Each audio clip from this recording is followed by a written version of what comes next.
What happens when one man tries to watch all the horror films of the 1980s? Well, we're about to find out because I'm your host, Josh Spiegel, and this is the 80s Project!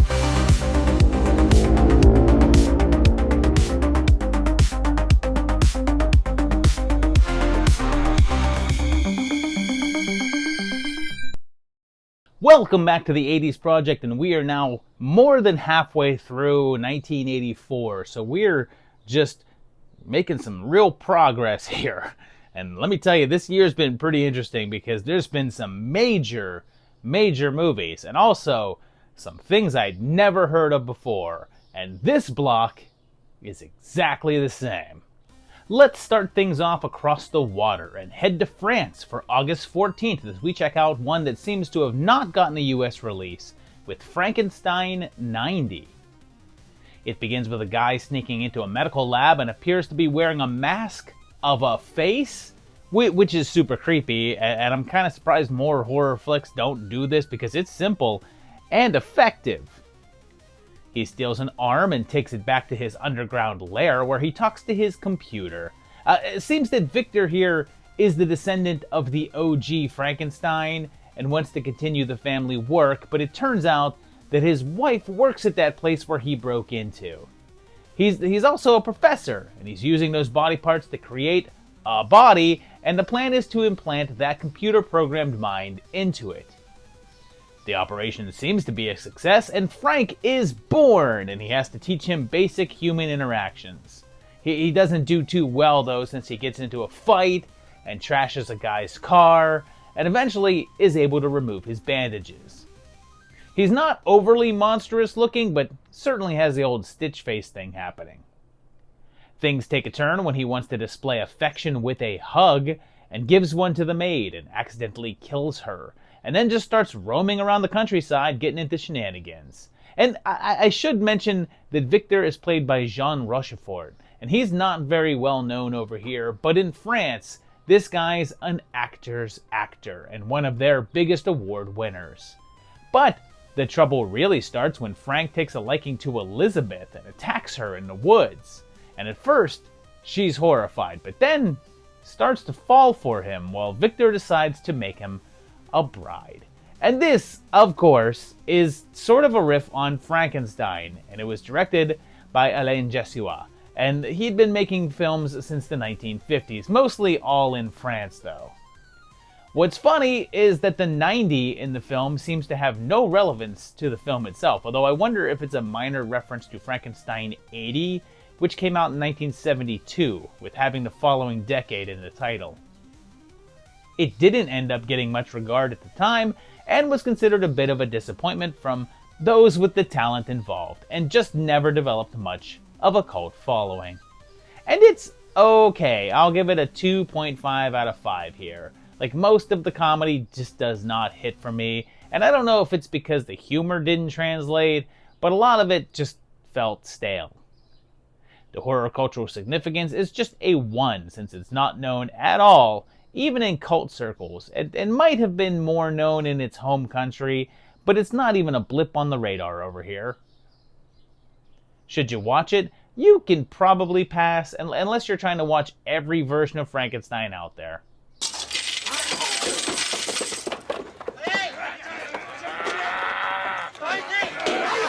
So this next one was hard to determine where to place, because it belongs equally in sci-fi and horror, and I could put it here or in the Sci-Fi Project, but I just went with putting it here. And on August 17th, we entered the Dreamscape. It begins with a dream about a woman being caught in a nuclear blast that the president of Green Acres is having. We then have Emperor Ming talking about a young psychic man with Willie Scott and General Chang. And that young man is Mike Brody 3.0. He's picked up by Peter Jason and Chris Mulkey, and this movie has so many people in it that these two are basically just rando characters. And he's brought in to discuss a new program in which they're sending people into dreams in order to help people try to deal with their nightmares. Alex gets blackmailed into participating, and he then meets fellow dreamwalker T-Bird. Although he seems a touch unhinged, but it's not like he's clanking a couple of bottles together or anything. He starts going in and seems pretty successful, and Blair talks to the president about that nuclear nightmare and thinks that the program can help him. But then, here's where my reasoning for placing this one in the horror project comes in. Because Alex chooses to help out little Buddy, a kid with nightmares powerful enough that it sent one of the earlier psychics into a mental break when he came into them. And that's because his dreams are plagued by the Snake Man. This awesome piece of effects work that is a combination of stop motion and an actual suit. And this thing affected many a kid back in the day. But then, things get tricky when it turns out that Blair has some ulterior motives with the president, and Tommy might be in league with him. So, it's up to Alex to do a little dream walking with the assistance of Norm to save the day. Okay, so this one was by Joseph Rubin, and before this, he was mainly known for silly sex comedies like Gorp and the Pom Pom Girls, but he also did a couple of dramas. But later, he'd go on to do The Stepfather, The Good Son, and the Julia Roberts flick Sleeping with the Enemy. This script started from an outline by Roger Zelazny, acclaimed sci-fi author, and that was published by 20th Century Fox. And they brought in several other writers to do drafts, including Chuck Russell. But the main version that was filmed was the work of David Lochary, who hated the finished product. When it came time to release it, it faced an interesting challenge. You see, earlier in the year, the uproar over the content of both Gremlins and Indiana Jones and the Temple of Doom caused many parents to get upset, mainly because they seemed to think that PG stood for practically G. So the MPAA decided to create a new rating that was basically like PG, but just with a number on the end, so it was PG-13. Dreamscape was only the second film to get released under that rating, with the first being the action film, Red Dawn. But one of the stipulations of the new rating was that any moments of nudity could not be sexual in nature. There was some nakedness that was meant to be featured here, but to fit this new rating, they cut it. But it's in the European versions of the film. The reviews were mostly positive, and it didn't make a big splash, debuting at number 9 in its opening weekend, coming in behind Sheena. However, it ended up bringing in around $12 million against a budget of only $6, so it was considered successful, and then developed a nice-sized following on cable. Recently, there's been discussion of a reboot, a TV series for Apple Plus with Spike Jonze involved, although that might not be actually a thing since only one website reported on it, and there's been no news since. And I'm going with a 3.5 here. I like this one, flaws and all, but it's a cool concept that sort of led into another character that we'll encounter later this year, and does fun stuff with the dream elements. However, there's not much character work happening, and the plot is a bit all over the place. The HCS is a 3, since this did get a good amount of recognition when it was out and on cable, but it's not like it became a household word or impacted the genre as much as some of the others from this era did. Should you watch it? Yep, enter this dream. How did you get in here? It was easy. 1 week later, there was another film release that was on a much smaller scale. And on August 24th, there was the release of Night Shadows, although it was also called Mutant. The opening of this one has a guy in an old house getting killed by some sort of creature that causes him to smoke. We then meet the recently passed Wings Hauser and Ben's owner and their 2 brothers on a road trip, but are attacked by a truckload of hillbillies who run them off the road. And there's some sort of unwritten rule in films that if you feature characters in the Deep South, there must be a character named Billy Bob. Them's the rules.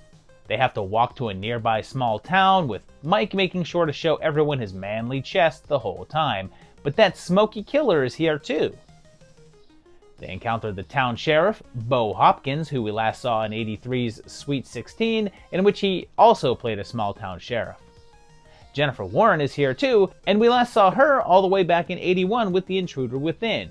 and she gets billed in the opening credits as giving a special appearance here. The bros have to stay the night, and things take a turn when Mike is pulled under the bed with smoke trailing out.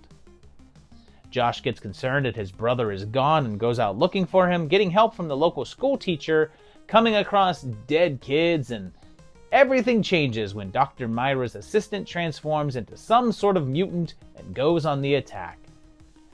This one was somewhat of a troubled production. It was produced by a company called FVI, who were mostly known for knockoff films, and they had just been sued by Universal over the making of Great White, which was a Jaws clone. This put FVI into dire straits financially, and to make things worse, its owner, Edward Montoro, was in the middle of a divorce and had to pay out his ex-wife, so the company needed cash fast. They hired Mark Rosman, who they had just worked with on House on Sorority Row, but all during the planning stages, it became apparent that his directing style was going to be too slow and methodical, and they needed fast and quick, so they brought on John Bud Carlos to supervise him. Carlos had previously done The Day Time Ended and Kingdom of the Spiders and could produce a fun, cheap film, and after a bit, they just let Rosman go, and Carlos took over as director. Well, he revamped the script quite a bit and ramped up the violence in the film, making it more of a monster movie than the moody, atmospheric piece that Rosman had planned. In the end, it cost around $2.5 million and didn't really make any money upon release, so Montoro just decided to cut bait, took $1 million out of the company account, and promptly vanished, never to be heard of again. It's theorized that he took off to Mexico in 1987 and took a new name, although that's not confirmed, and his whereabouts remain unknown, as does whether he's even still alive. FVI then filed bankruptcy and folded, and this would be the final feature that they would release. And I'll give this one a 3.5. It may take too long to get going, but once things kick in, it's a rocking good time with some fun sequences and a surprising kid death. The significance is just a 2 though, since it did get a theatrical run, some cable play, and a bit of notoriety, but not much, and didn't leave any sort of impact. Should you watch it? I think so. It's really fun and has some great unintentional comedy. Like when the mutants are attacking the car with their burning hands, and you can tell it's a stunt hand, and very easily see the FX guy holding the hand at the sleeve.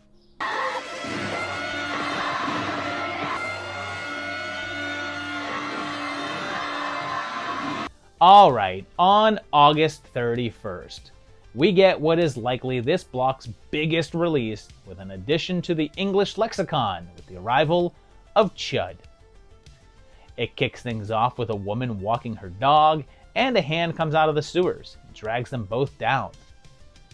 We then meet a photographer that's also Kevin McAllister's dad, and he's a bit down and out, and lives with his model girlfriend, and has a new gig in which he's assigned to photograph the homeless. Seems there's also an increase in crime that the city big shots are keen to keep under wraps, and there's also a wet bandit on hand, and a quick appearance by Glenn, whose son Buford already knows his ABCs.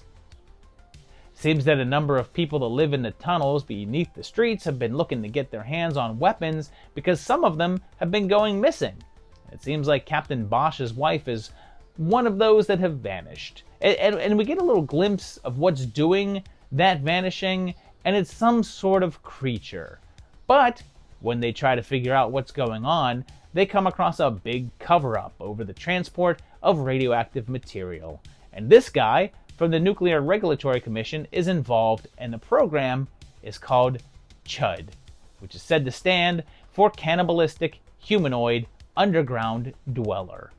But when George and AJ both end up down below, and the NRC plans to block off the sewers and flood them with a poison gas, a confrontation ensues. Plus, for a brief moment, you'll catch a small role for Walter Sobchak and Eddie LeBeck, both very early in their careers. And the journey this film has taken is straight up wild. It's directed by Douglas Cheek, and he only directed 3 things.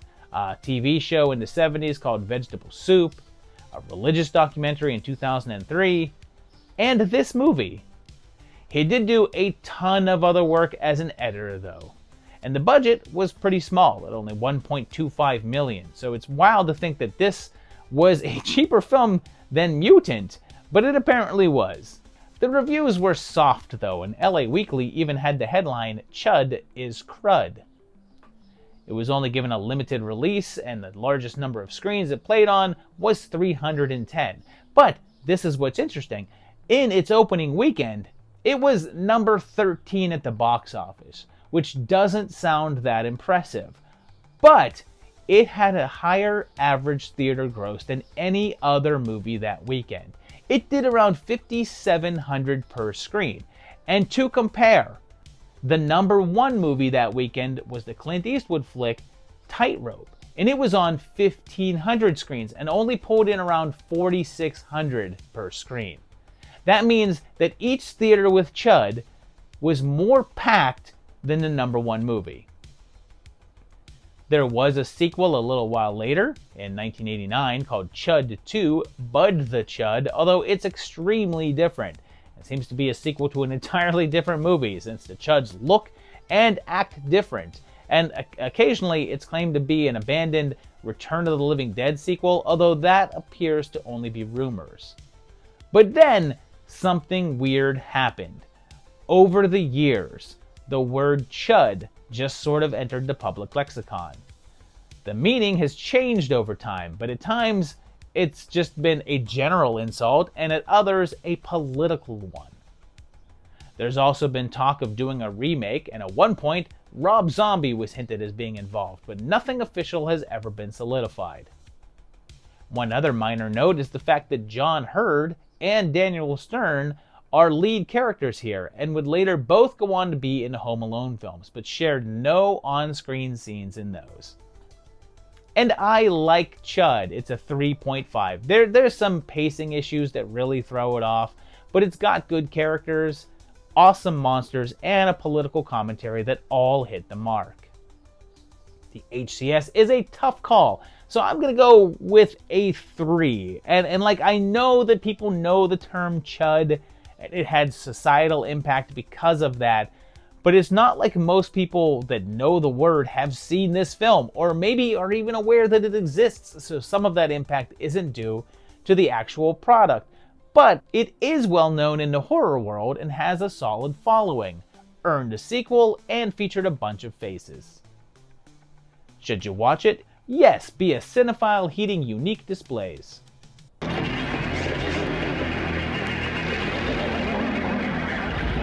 Let's go into the month of September now and scale things down quite a bit and look at one that came out on September 5th with Blood Theater.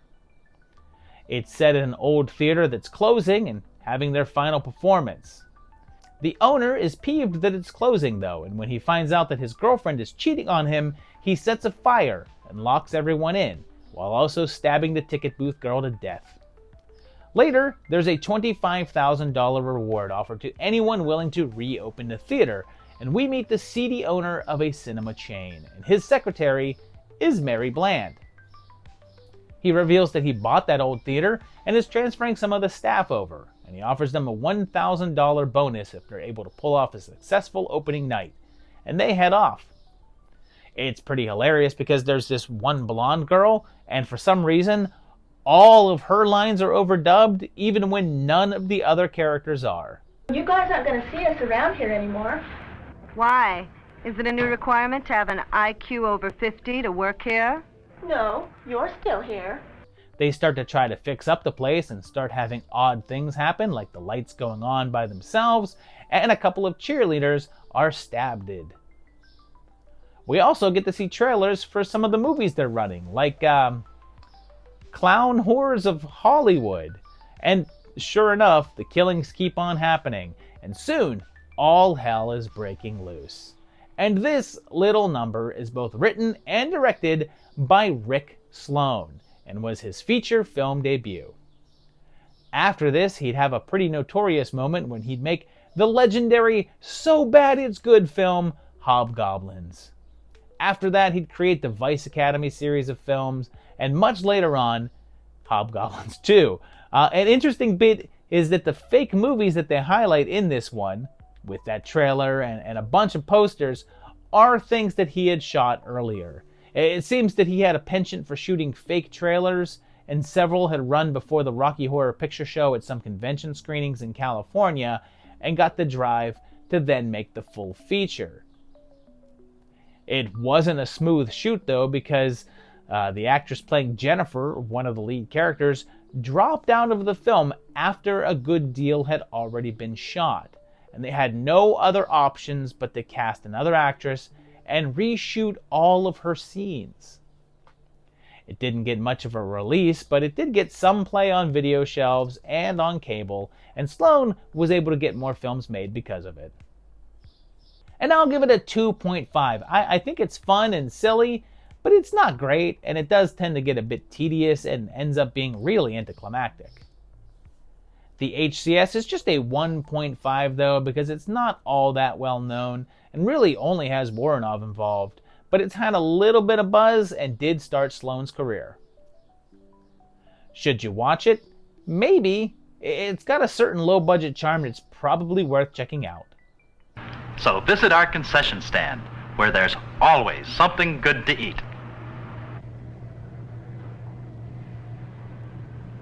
Eat me.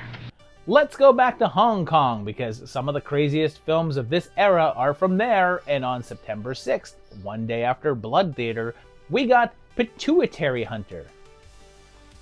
It opens with a bunch of corpses at a morgue that have been tampered with, and their pituitary glands have been removed. And right off the bat, I'm thrown back to this era of ridiculous subtitles. There was a period in which the translations were just so all over the place and didn't make any sense. Like this guy saying the killer won't be a crazy fellow. Or this guy saying, "You've better to go hell."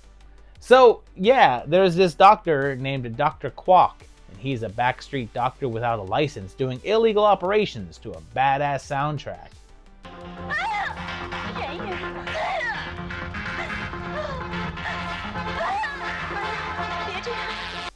There's also this weird nurse playing dominoes with corpses. And then I'm not sure how to make sense of this. The case was that when we made Cover out there, we saw him coming in the teaching to corpses walking and ate them. But the killings continue, or as they say, the murderer became more crazy. And by crazy, I mean he's crushing people with junkyard compactors. Meanwhile, Kwok takes a shine to a young woman that he did a procedure on, but it's revealed that he has a daughter that suffers from dwarfism, and all of the other kids bully her because of it. And here's the thing. The doc is then shown to be extracting pituitary glands from human brains in an effort to find a way to cure his child's condition, although he claims they're all from animals, so he becomes their #1 suspect. But is the doc responsible? And if not him, then who is it? And this miracle of translation is from Dan Pan, and it was his first film, although he'd only make 2 others after it, and they wouldn't come out until the early 90s. It's clear that he took some inspiration from Italian giallo films when it comes to the murder scenes, and a little when it comes to the investigation itself. I should point out that this is a Category 3 film, and several of the other ones that I covered in the past were as well, although the rating hadn't been established yet. Category 3 would be the equivalent to an X rating over here, in that you weren't permitted to watch them or rent them if you were under 18 years old. But that system was devised in 1988 and was retroactively applied to this one. It's just a bizarre film that includes an all-male dance club with oiled-up guys and a little person in front of neon lights, and a strange moment where they capture a man who is starving in the river and take him to the police station, where they feed him with this giant little kid-style lollipop. It's not one that made many waves over here, except getting some action on the bootleg circuit back in the day, and is mostly just noted for its hilarious subtitles. And it's okay, it's another 2.5. It keeps on doing some cool stuff, but then it's intermixed with way too much dullness, and the whole pituitary wackiness could have been more of the focus as opposed to the investigation and love story. The significance is just a 1 though, because it's never been well known, even amongst HK horror fans. Should you watch it? Perhaps. It's honestly pretty skippable, but it's also not a bad watch.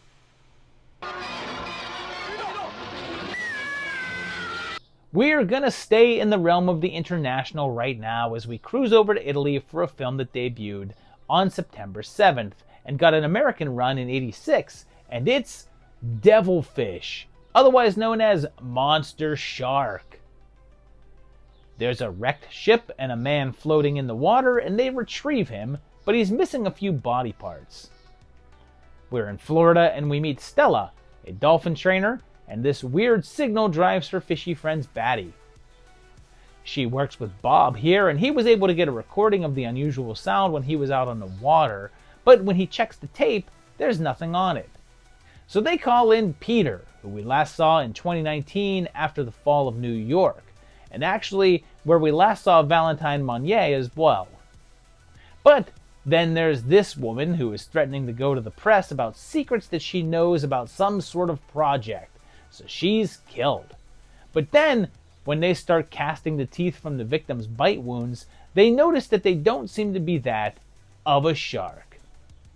Bob, Stella, Peter, and Peter's lady friend Sandra go out to sea to investigate and pick up the signal of a really large creature down below, and later, a couple is attacked on their boat by something that appears to have long tentacles and big-ass teeth, and appears to be some sort of genetic throwback to the dinosaur era. But then there's double-crossing, romance, death, and a computer that talks, and it's literally a guy doing the funniest fake computer voice around. 8 months, no data found. But then, when they realize that the creature can actually self-reproduce, the race is on before they're overrun with underwater monsters. And this one has a big name attached to it since it's directed by Lamberto Bava, son of Mario Bava. And this is the 3rd time he's been on the project after '80's Macabre and '83's Blade in the Dark. You wouldn't quite know it by the credits here since he made it under the pseudonym John Old Jr. By this point in time, the number of Jaws knockoffs had drastically dropped off, but it's clear that this one was a part of that, although it's clear that they wanted to distance it a bit from that by adding the octopus element to it. The original Italian title was Shark, Red Ocean, but elsewhere in the world it was just called Monster Shark. It was the US that gave it the Devilfish title, and at some releases it was Devilfish, all one word, and in others it was the Devilfish with a space in between.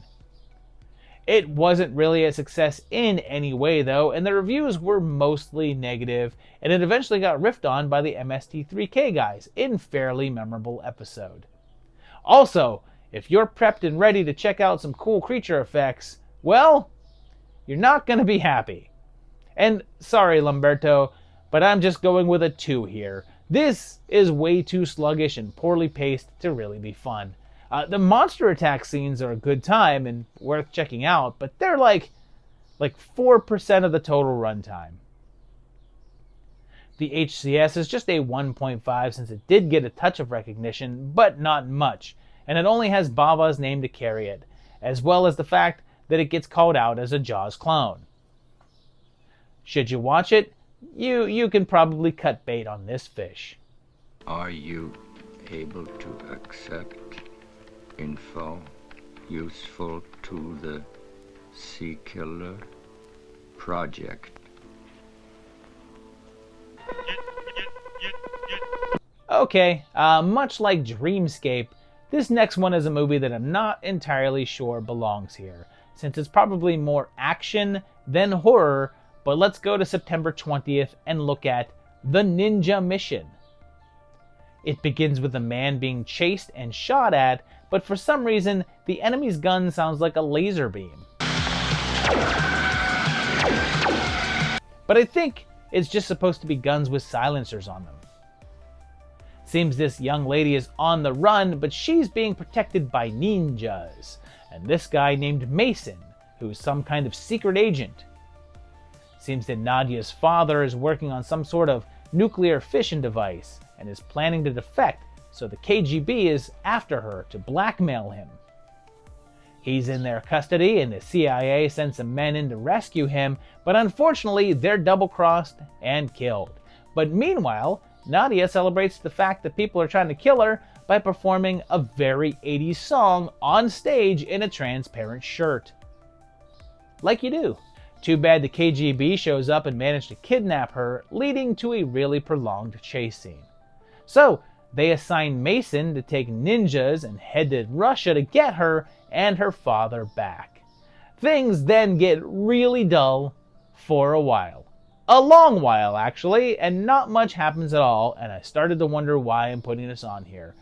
But then we finally get to the big confrontation, and ninjas are swinging in and slicing heads in half, and blowing heads up, and exploding body parts, and with people choking on their own vomit in the space of like 5 minutes. This goes from a snooze fest to complete carnage and more gore effects than any movie on this entire block. And this is a Swedish film from Mats Helge Olsen, and apparently this bloody streak that this turns into gave him a taste for horror, because his very next film was Blood Tracks, which we'll cover on the 85 project. And here's what's really wild about this one. It was released in Sweden a little bit earlier in the year, in June, and in the US here in September, but it wasn't a success in either of those two countries.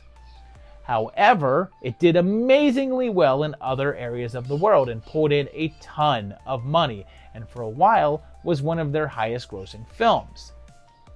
And yeah, this is mostly pretty snoozy stuff, so it's a 2.